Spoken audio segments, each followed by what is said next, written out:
جی السلام علیکم. آج ہم موجود ہیں high court bar association Abbott آباد.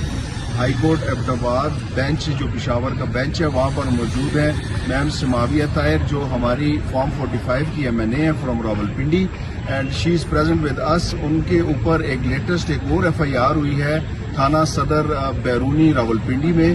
اس پہ ان کے وارنٹ جو ہے وہ ایشو ہوئے ہیں اور پولیس جو ہے وہ ان کو اریسٹ کرنے کے در پہ ہے. شی along with the others جو پولیٹیکل ورکرز ہیں عمران خان کے جو کام کرتے ہیں اور عمران خان کی جو آواز ہے اس کو لوگوں تک پہنچانے کے لیے جو ہر منگل کو یا گیون ڈے کے اوپر اڈیالہ جیل جاتے ہیں تو میڈم ہمیشہ صف اول میں اور ان کے ساتھ ہوتی ہیں. انہوں نے ہمیں اپروچ کیا اور آج ہم نے ان کی ٹرانزٹ بیل یہاں سے ہائی کورٹ سے ان کو آرڈر لے کر دیا ہے.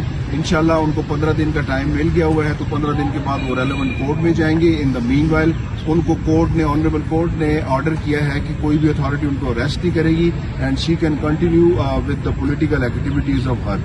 انشاءاللہ کوئی بھی مسائل کوئی معاملات ہوتے ہیں ہمارے پولیٹیکل ورکرز پنجاب سے یا دیگر KP کے اضلاع سے تو وہ ہمارے پاس آتے ہیں اور ہم انشاءاللہ ہر دم ان کے لیے تیار ہیں. تھینک یو سو مچ نصیر بھائی, تھینک یو سو مچ. ایک چھوٹا سا میسج میں دینا چاہوں گا کہ خاص صاحب کا وزیر اعظم کا کے کیسز ہوں یا ایمان بزاری ہادی علی جٹھا کے کیسز ہوں, یہ کالی کوٹ کا امتحان ہے. خواہ وہ بینچ پہ ہو باہر میں ہو اور میں دعا ہوں کہ وہ اس امتحان سے اللہ اسے سپورٹ کرے. یہ میسج ہے high court bar association Abbottabad کی جانب سے.